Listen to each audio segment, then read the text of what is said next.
Okay Rakesh గారు మీరే సమాధానం చెప్పాలి.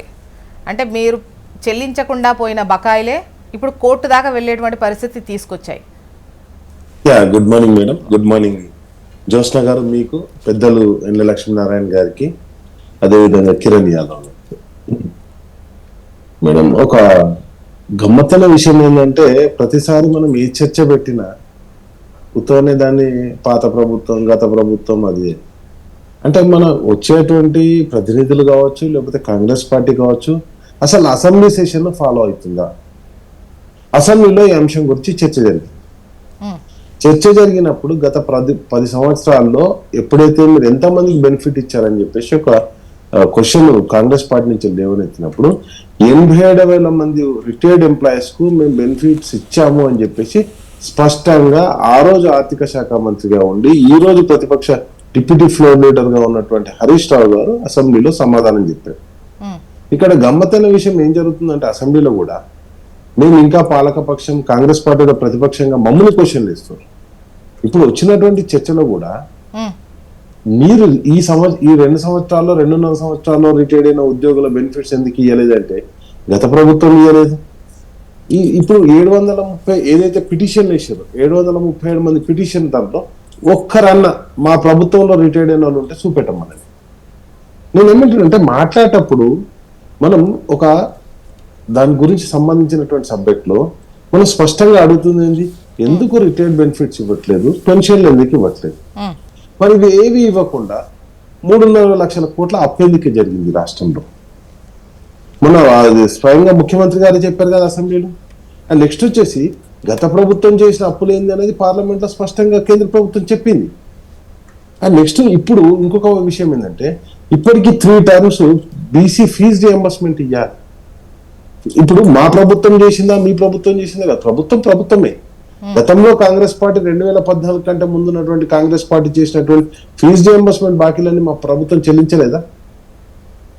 మేమేమంటున్నాం అంటే ఇప్పుడు బీసీ ఫీజు రియంబర్స్మెంట్ ఇవ్వకపోతే మనం ఇప్పుడు కోర్టులు ఎప్పుడు కానీ దాన్ని గైడ్ చేస్తాయి, డైరెక్షన్ చేస్తాయి. బీసీ ఫీజు రియంబర్స్మెంట్ చెల్లించండి అన్నారు, చెల్లించకపోతే మళ్ళీ విద్యార్థులకు అది యాజమాన్యం కోర్టుకు పోతే ఏమున్నది, మీరు పిల్లల దగ్గర ఫీజులు తీసుకోరి, అది ఆ పిల్లలకు గవర్నమెంట్ వాళ్ళ అకౌంట్ లో డబ్బులు వేయండి అని చెప్పేసి సజెస్ట్ చేసింది. ఇక్కడ జరుగుతుంది ఫీజు రియంబర్స్మెంట్ అంటే అదే చెప్తారు, ఏది రిటైర్డ్ ఎంప్లాయీస్ బకాయిలు అంటే అవే చెప్తారు, ఆరోగ్యశ్రీ అంటే అదే చెప్తారు. మీరు 2.5 సంవత్సరాల తర్వాత కూడా మరి అన్ని గత ప్రభుత్వం చేసిన తర్వాత మీ ప్రభుత్వం ఏం చేసింది చెప్పండి? మిత్రమా, నువ్వేం కట్టినావు ఏం కట్టలేదో మన అసెంబ్లీలో చెప్పినాం కదా.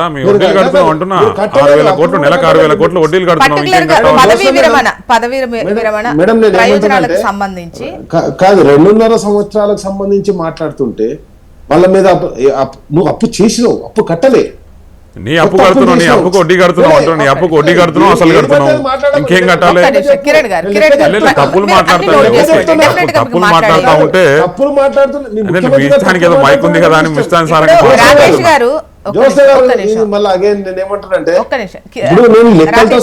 రాకేష్ గారు అప్పు చేయలేదని కాదు, అప్పు చేస్తున్నారు.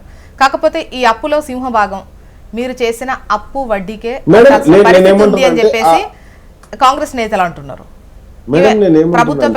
ఇప్పటికి కూడా మేడం గతంలో చేసిన కాంట్రాక్టర్ల బిల్లులు కూడా చెల్లించలేదు, సెక్రటరీలకు వచ్చి ధర్నాలు చేసే పరిస్థితి ఉన్నది, సర్పంచ్లకు బిల్లులు చెల్లించలేదు. మీరు ఏ వర్క్లకు బిల్లులు చెల్లించారు మేడం? అసెంబ్లీలో మీరు కూడా ఫాలో కావాలి. అసెంబ్లీలో మాట్లాడారు కదా, అసెంబ్లీలో చెప్పారు, మా ముఖ్యమంత్రి గారు చెప్పారు అంటున్నా, మీరు కట్టిన ఎమ్మెల్యే క్యాంప్ ఆఫీసులకు డబ్బులు రాలేదు, డబుల్ బెడ్రూమ్ బిల్లులు రాలేదు, మీరు చేసిన ఏ పనులకు కూడా బిల్లులు రాలేదు.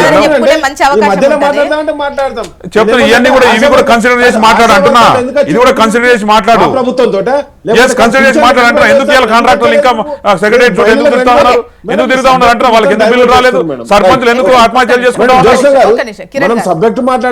సబ్జెక్ట్ ఇది కూడా సబ్జెక్ట్ అంట, బిల్లులు ఎందుకు రాలేదు అంటే అన్నిటికీ రిలేట్ అయితే అంటున్నా. నువ్వు రిటైర్మెంట్ ఎంప్లాయీస్ కు రిటైర్మెంట్ ఎంప్లాయీస్ డబ్బులు రిటైర్మెంట్ ఎంప్లాయీస్ సపరేట్ ఇంకో సపరేట్ ఉంటుంది అంటున్నా. డబ్బులు ఎందుకు షార్టేజ్ అవుతున్నాయి, ఎక్కడి నుంచి రావట్లేదు అనేది కూడా చూసుకోవాలి కదా మేడం. మాట్లాడుతుంటే నేను ఒకటే, మేడం ఈ కాడ నుంచి నేను ఏమంటున్నానంటే మాట్లాడు. మేడం ఇప్పుడు వాళ్ళు స్టూడియోకి వచ్చారు కాబట్టి వాళ్ళు మాట్లాడితే పోతాను మాట్లాడుకోను ఓకే, ఏమంటారంటే నీ- రాకేష్ గారు, ఒక్క నిమిషం ఆగండి. మీ వాయిసే తీసుకుంటా, మీ వాయిసే తీసుకుంటాను. ఒక్కటే అడుగుతున్నాను ఇప్పుడు నేను. కిరణ్ గారు, కోర్టు మిమ్మల్ని క్వశ్చన్ చేసింది. Yes, madam. కోర్టు 9వ తేదీ వరకు ఎందుకు మీరు అమలు చేయలేదని అడిగింది. Yes. అడిగినప్పుడు కోర్టు కూడా గత ప్రభుత్వంలో పెట్టిన బకాయిలు ఇబ్బంది అవుతుందని మీరు చెప్పలే. ప్రస్తావించారు కదా, అట్లా చెప్తామా? మేడం కోర్టుకి అసలు ఇప్పుడు మీకు వచ్చిన నేను ఇబ్బంది ఏంటో వాస్తవాలు చెప్తారు. ఎందుకు? నేను ఎందుకు అంటే ఇప్పుడు Yes. అన్ని సెక్టార్లకు కేటాయిస్తారు కదా, మీరు ప్రయారిటైజ్డ్ గా చూస్తారు కదా. సో ఈ పదవి విరమణ చేసిన వాళ్లకు ఉన్నటువంటి ప్రాధాన్యత, వాళ్ళకి ఇవ్వాల్సినటువంటి ఆవశ్యకత అనేది ఏ లెక్కలో ఉన్నదనేది మీ సెగ్రిగేషన్ కదా. ఆ టైంలో ఏంటిది అనేది question. Exactly, madam. So Exactly. తీసుకుంటా, దీనిపైన మీ సమాధానం పూర్తి Okay. స్థాయిలో తీసుకుంటా. Okay. ఇప్పుడు రాకేష్ గారు మాట్లాడండి. Yeah please. మేడం నేను ఏమంటున్నా అంటే ఈ రోజు నేను ఛాలెంజ్ చేస్తున్నా, కోర్టుకు మా గత ప్రభుత్వం పెట్టిన బకాయిలను చూపెట్టండి. మీరు టోకెన్ ఇష్యూ చేసి ఇప్పుడు సరే ఇవన్నీ పక్కన పెడదాం. మీ ప్రభుత్వమో మా ప్రభుత్వం ఒక ప్రభుత్వమే. నేనేమంటే టోకెన్ ఇష్యూ చేసిన దానికి డబ్బులు ఎందుకు ఇవ్వాలని అడిగింది మేడం కోర్టు. అండ్ అదే విధంగా మనం డైలీ న్యూస్ పేపర్లో చూస్తున్నాం, రిటైర్డ్ ఎంప్లాయీస్ ఎవరైతే ఉన్నారో వాళ్ళు హాస్పిటలైజ్డ్ అయితే వాళ్ళకు మెడికల్ రియంబర్స్మెంట్ కూడా ఇస్తలేరు మేడం. అండ్ ఇంకొకటి ఏంటంటే ప్రజెంట్ సర్వీస్లో ఉన్న వాళ్ళు ఎవరైతే medical fees reimbursement and medical reimbursement ఎవరికైతే ఇయ్యానో వాళ్ళకు కూడా ఇవ్వట్లేదు. మీకు స్పష్టంగా రామగుండంలో అంజయ్ అనే ఒక టీచరు హాస్పిటలైజ్డ్ అయ్యిండు, ఆయన బిల్లులు పెట్టుకుంటుండు, దానికి ఏం రాలేదు. అండ్ నెక్స్ట్ వచ్చేసి నేను ఏమంటున్నానంటే నాట్ ఓన్లీ ఆరోగ్య భద్రత, పోలీస్ డిపార్ట్మెంట్కి సంబంధించిన ఆరోగ్య భద్రత ఏది పెండింగ్ బకాయిలు కూడా చెల్లించలేదు మేడం. ఇప్పుడు సంవత్సరమే చెల్లించాలి కదా ఇన్సూరెన్స్ అయితే. ఇప్పుడు రైతులకు సంబంధించినటువంటి రైతు బీమా ఇంతవరకు చెల్లించలేదు మేడం. రైతు బీమా లేదు ఈ ప్రభుత్వంలో. నేను ఏమంటున్నానంటే ఇప్పుడు గత ప్రభుత్వానికి ఈ సంవత్సరం కట్టే బీమా పైసలు కూడా గత ప్రభుత్వమే బాధ్యత వహిస్తుంది. ఇప్పుడు రాకేష్ గారు చెప్పండి. వాళ్ళు పదవి విరమణ పొందిన తర్వాత రెగ్యులర్ గా ప్రొసీజర్స్ అన్ని కరెక్ట్ గా నడుచుంటే వాళ్ళు అంత తొందరగా ఏం కోర్టు మెట్లు ఎక్కరు. వాళ్ళు వెయిట్ చేసి వీళ్ళు వచ్చిన 2 సంవత్సరాలు వాళ్ళే అదే ఈ 2 సంవత్సరాలే కాదు, అంతకు ముందు కూడా వాళ్ళు వెయిట్ చేసిన వాళ్ళే అని చెప్తున్నారు వీళ్ళు. మేడం నేను ఇప్పుడు ఛాలెంజ్ చేస్తున్నా మీ దగ్గర నుండి. నేను ఏమంటున్నా అంటే ఇప్పుడు మాట్లాడినంతసేపు దాన్ని పక్కదారి పట్టించడం, ఏదో ఒకటి గత ప్రభుత్వము అప్పులు గిప్పులు అని చెప్పేసి వెళ్ళిపోవడం కామన్ గా జరిగేటువంటి సిచ్యువేషన్.